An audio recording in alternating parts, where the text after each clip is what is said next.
Welcome to the Butterfly Effect. I'm Garrett Horner. This is stage 3 of Dauphiné 2024. 181 kilometers is today's stage, about 115 miles in length. 5 categorized climbs. One of them is category 2, but it comes in more in the middle of the stage. It's the last category 3 that you want to pay attention to.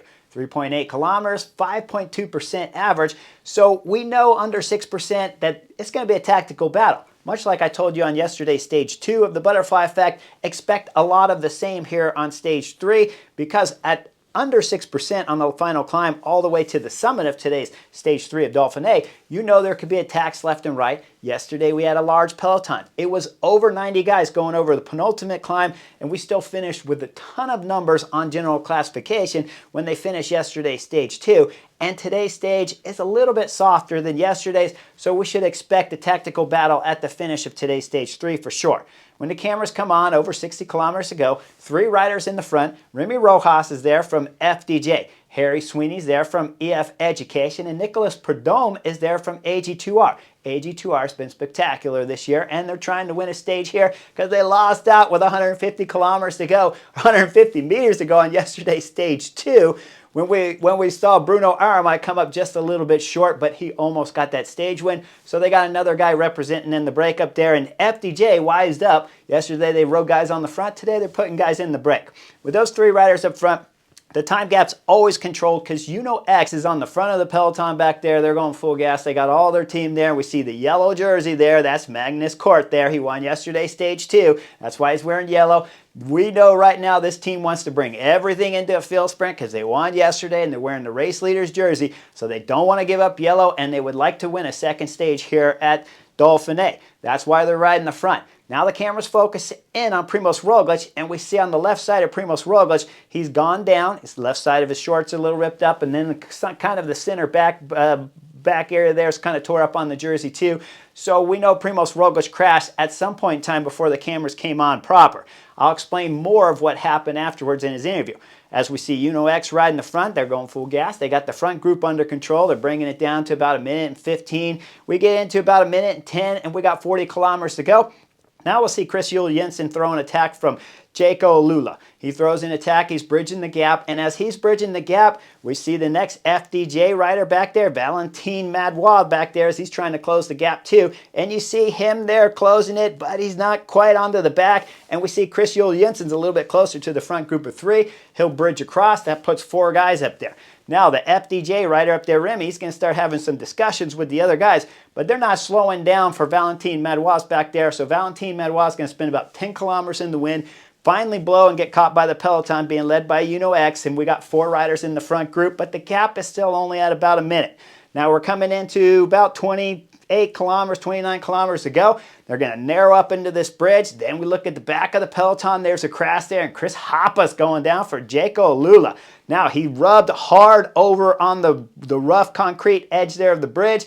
We'll see him later as he's chasing. His arm is all ripped up. Now let's back up the film a little bit, because before, as we're coming into that bridge right there, take a look at the Bora Hansgrohe rider there. That's Primož Roglič. I told you he already crashed today, and he's on the radio. As he's on the radio, he realizes that there's trouble happening in front of him because they're coming up the bridge. It's narrowing. Anytime you're in the peloton, you always have to be able to see a little bit into the future. This, I believe, is what causes Primož Roglič so many accident prones that the Slovenian's had throughout his career. I don't think he looks further into the future to think, well, there's 3 seconds up the road, there's 5 seconds up the road, can I see 10 seconds up the road? Anytime you're racing your bike in the professional peloton, it's chaos when everybody's sardines crunched in together into the peloton, and it's a narrow road. If you're looking up and you see a narrow bridge and you're Primož Roglič, it's not the time to get on the radio. Can I tell you for sure if he's blocked in? Maybe he's too short. Maybe he's got too many tall guys in front of him. Maybe he's just not looking far enough in front. But you'll see him on the radio. Things squeeze up because of the bridge. Primož Roglič gets on the brakes hard, and I'm sure that chain reaction started in front of him, continued and magnified by the radio talk there of Primož Roglič when he had to get on the brakes hard. And then, of course, everyone behind Primož Roglič getting on the brakes hard. That's why we see right now Chris Harper is chasing with 3 teammates in front of him, and he's got the car in front of him. Now, we look at the left side there of Chris Harper. He's all ripped up on the arm, but it looks like he got away with it okay, but we'll never know until tomorrow's race starts proper. But we do know right now, with his 3 teammates in front of him and a car in front of him, it's not helping Chris Harper much. This is a bad situation to be in if you're Chris Harper and you're the 4th rider. The further you get back with each rider in front of you from the bumper of the car, the faster and harder you got to be pushing on the pedals because you're getting more and more wind. And I can tell you from experience, 25 years racing pro and many, many years of riding my bike, you do not want to be the 4th guy behind the car. That's why we see the gap happening in front of Chris Harper there. Now they'll lose the car, they'll come through the right turn, and we look at Callum Scottson there, the guy sitting 3rd. He's smart enough, intelligent to know that the 4th rider is not getting the same kind of draft, so he looks back over his shoulder, sees Chris Harper there, backs off the 2 riders in front of him, his teammates, grabs Chris Harper, pulls him back on. Those guys will get back up to the back end of the peloton. Now, up front, 22 kilometers to go, Remy Rojas from FDJ. He's having a bad stage 3 here. His teammate didn't get on Valentin Madouas, and now he's coming off the group here. So he'll leave 3 guys in the front with about a 50-second gap. Again, it's X on the back of there in the peloton pulling full gas. Now, things start getting a little bit more interesting once we get into about 15 kilometers to go. The gap's still at about 50 seconds. Now we see Trek, Liddell Trek on the front. That's Mads Pedersen wearing the green jersey. He's on the left side of the road. He's got all his GC guys behind him. That's Ciccone, and of course Theo Gegenhardt's back there, and Tom Squinge is on the wheel. So Mads Pedersen's throwing in everything. We're coming into about 8.5 kilometers to go. Now we're going to see Fred Wright, Bahrain victorious. He's got a bike mechanical problem here, and look at the motorcycle that's going to be in front of him as they switch positions. Now we see that the rider, Fred Wright's behind the motorcycle, and the camera guy's shooting backwards. As Fred Wright's on the left side of the road, so is the motorcycle. That means the only thing that's open is the right. That's why we see the cars passing so fast. Remember, they're going downhill, probably doing 60 kilometers an hour. Now they're slowing as each meter passes because Fred Wright's trying to get to the right. We see him putting his hand out to the right, but the motorcycle's still staying on the left. Once Fred Wright sees the gap open up as the last car there from X comes through and the cars back there slow down, we see Fred Wright move over to the right and he's going to stop his bike, but the motorcycle stays on the left. This I don't like. This is a problem here from the camera motorcycle because when you're going down the hill here, they're going super fast. The road is crazy narrow. Fred Wright's now stopped on the right side. The motorcycle's on the left. Why are they on the left? They always love to be on the left because you can see more of what's happening between the car, the director, the mechanic, the rider, everything you can see. The problem is the road is dangerous. It's super narrow. You want to be in front on the right side. You want to follow the rider so that you leave the path of the narrow road open for the cars to come. If I bring you back, as we see before he stopped, it's super narrow and cars are shooting between Fred Wright and the camera on the left side. Super dangerous. Nothing happens at this moment, but they get going again, and then we come up to the front of the peloton and we see Mads Pedersen coming out of the bottom of the descent into the left turn with about 7.5 kilometers to go. Mads throwing everything into the pedals. He's got the peloton strung out back there as Liddell Trek want to wrap everything up and bring these front group of 3 riders back into the fold because Ciccone wants to win the sprint here. That's why we got Mads selling out for Ciccone at this moment. He's going to keep pulling till there's 7 kilometers to go, but the camera's going to go back to Fred Wright. As the camera's back there, Fred Wright's seeing all the dropped riders that are coming off the back from the speeds from Mads Pedersen, and now they no longer have a car in front of them because we're getting under 10 kilometers to go. Gerald D'Italia said, don't worry, Johnny Milan will get back on with his mechanical because you know the cars are going to stay behind the peloton. But now we're going uphill, riders are blowing all over, Fred's in big time danger here of not getting back on.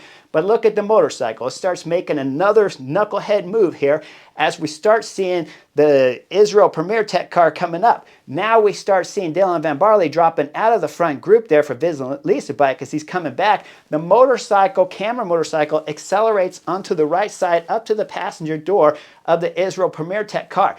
There's no way the director sportif would know that the motorcycle's coming back up from behind right now, passing on the right side. The cars should be on the right, the passing should be done on the left, but as the camera motorcycle comes up, just because it wants a shot of Dylan Van Barley coming back and wants to get the picture in there, Fred Wright still trying to make it back to the group. Now we got the Israel Premier Tech car lost and doesn't know what to do. It's getting dangerous right now.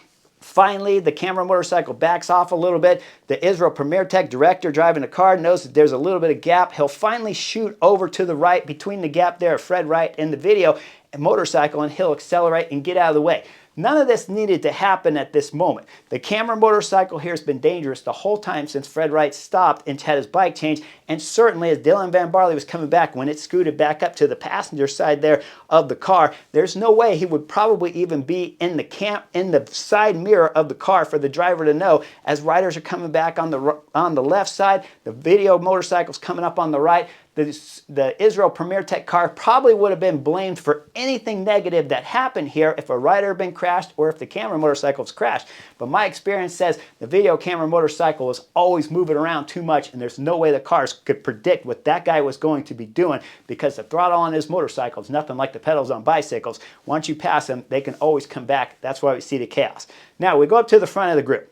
Mads Pedersen, he's getting dropped with just under 5 kilometers to go, and we see Sam Bennett, the other sprinter. There's only 2 real sprinters here on stage 3 of Dauphiné. They're both coming out the back. That means Ineos is on the front. This is under 5 kilometers to go. The breakaway of 3, they're still at the front. They'll start the last and final climb here with under 3.8 kilometers to go, and they got about a 23 second gap on the peloton behind, with Ineos always securing on the left side there with some numbers. We start looking at what's happening with 3 kilometers to go. It's time for Pseudo Quickstep to get to the front. That's Gianni Moscon at the front, and that's Ilan Van Wilder. What's that telling me when I'm sitting on the Chesterfield? That's telling me that they're certainly not racing for their Super Wonder Belgium kid, Remco Evenepoel, because he's back there, we'll call it about 10th spot back there behind, maybe 10th row. Not 10th spot, but maybe 10th row, 8th row back there. But he's in and around the Bora rider, Primož Roglič. But that tells us that Ilan Van Wilder's got the green light to go for the stage, but it also tells me Remco Evenepoel is not racing for Ilan Van Wilder. He's still looking after himself. Ilan Van Wilder's looking after himself. Remco's doing his own thing, while we see that Visma Lease bike's up there at the front too. Then we're coming under about 2.5 kilometers to go, and the brake's getting wrapped up. Now we'll fast forward a little bit more up to about 2 kilometers to go. We see Sepp Kuss, Visma Lease bike, is coming up the right side. We've had the curb-to-curb action basically the whole way up this climb, with Ineos kind of controlling everything. Pseudo Quickstep, I already told you the story there from Gianni Moscon, and Visma Lease bikes up there. UAE team members are starting to get into the picture over on the right side, but they're not quite there yet. But Primož Roglič is a little further back with Remco Evenepoel on the left side of the peloton there. Now we start going up a little bit further, 1.5. It's the same status quo right here, with Ineos on the front and with Bora Hansgrohe starting to get into the picture. We come into 1.1 kilometer to go. We're looking at the back of the peloton. You can see the Flamme Rouge up there, and we see it's Dylan Teuns at the back of the group there. Now, this is Israel Premier Tech sprinter that's trying to win today's stage 3 here. But if you're at the back with 1.1 kilometer to go, and this group's probably 60 riders, you probably are not going to win today's race. As the peloton comes to the front there, the front view with the cameras going under 1 kilometer to go, now we see it's Ineos, Michael Kwiatkowski up there. Bora Hansgrohe's got Bob Jungels on the front. He's got Sombrero, his teammate, sitting second on his wheel. But where's Primož Roglič? Roglič and Vlasov are not in the right spot, and we're under 950 meters to go under the Flamme Rouge, and their 2 leaders are not on their wheel. At this moment, the Super Domestiques, Bob Jungels, because he's a Super Domestique, and Sombrero's quickly becoming a Super Domestique because it's 950 meters to go, and he's sitting second wheel on his teammates, but their leaders are in the wrong spot. We go back to interviews from Primož Roglič in earlier stages here at Dauphiné. He said the main thing he really wanted to get at today at this year's race here at Dauphiné was experience with his teams. Okay, you're doing the experience wrong right now, Primož Roglič, because you're in the wrong spot. It's 950 meters to go. We fast forward up to 850 meters to go. Bob Jungels is still on the front, controlling the peloton. Then we look over on the right side. It's the first tack from Israel Premier Tech. It's not Dylan Teuns. Right here throwing in this tack, it's Chris Nijlands. Nijlands is throwing in a huge acceleration, gets a bit of a gap. Bob Jungels blows, and we see Sombrero has to start closing the gap. He starts stringing out the peloton with the acceleration as he's trying to get back up to Chris Nijlands' wheel there, and he'll close it up with about 550 meters to go. As he closes it up, Israel Premier Tech, now it's Derek G's time. He's over there, and G is sitting on the left side. He throws in an attack. As he's throwing an attack, take a look at Quinn Simmons there, EF Education, looking over his shoulder. And we got in the picture there Sepp Kuss. Sepp Kuss sees it coming, but he decides to move over to the right side. Let's back the film up again and see who else is taking a look at this attack right now from Derek G. Well, it's FDJ there, and it's FDJ's Roman Gregor sees the attack. He's going to accelerate with it, and Sean Quinn's going to look back over his shoulder because he's got a teammate back there. His name is Lucas Nurukar. as Nurukar is new. He's a 20-year-old kid. I've never said his name before, but Lucas is holding up just a little bit, letting the gap to the two riders start getting away as Lucas is slotting onto the back wheel there of Quinn, the U.S. Pro Champion. Quinn throws in a huge acceleration. Primož, Roglič, Bora Hansgrohe slots in third wheel, but the gap up to the two riders is probably about 2 seconds. They're starting to get a little bit of a gap as Derek G's going full gas. Roman Gregor is locked onto his wheel. Back there, Santiago Buitrago from Bahrain Victorious trying to close the gap up to the back wheel of Primož Roglič. The two riders in front, they're starting to get a little bit of gap. They're going all the way into about 350 meters to go. Now we're going to see Roman Gregor. He's going to throw in his attack at 350, but Derek G slots onto the back wheel there. Roman Gregor from FDJ. They still got a gap behind, but now we're coming into 200, 250 meters to go. As we see the U.S. Pro Champ, he's starting to blow. He's looking back over his shoulder. He needs Lucas to come through, but Lucas is still holding steady. And then we see that the U.S. Pro Champ blows. He pulls hard right. Lucas looks back over his shoulder, straight in the dead eye there. Primož Roglič, he doesn't want to come through, and Lucas doesn't want to do the lead out for Primož Roglič. The two riders in front, they're going for a stage win now here on stage 3 of Dauphiné, and it's 150 meters to go as Derek G throws in a huge acceleration coming around the right side as the road's starting to bend left. Derek G's flying around Roman Gregor there from FDJ, comes out of the left bend, 75 meters to go, gets out of the saddle, sprints again at about 60 meters to go. He looks back at 10, knows he's got the gap and the stage here won as he sees the head dip big time from Roman Gregor from the effort. Derek G will cross the line with arms in the air. He'll pull over to the side. He's got his fiance there, his woman sitting on the side. She comes running over. He gets some big time smooches, gets some hugs from his staff, and then goes back for big time smooches from his fiance because, hey, why not? This is a fantastic moment. She showed up at the race. He won his first World Tour big win here, and he says later in his interviews, after that fantastic Giro d'Italia he had in last year's 2023, where he went four times second in stages at the Giro d'Italia, he was starting to wonder if that was just a fluke because he hadn't been able to find that form. But now he wins today's stage 3 of Dauphiné. Congratulations from the Butterfly Effect. And you didn't win from a breakaway, Derek G. You won from the best riders here at Dauphiné,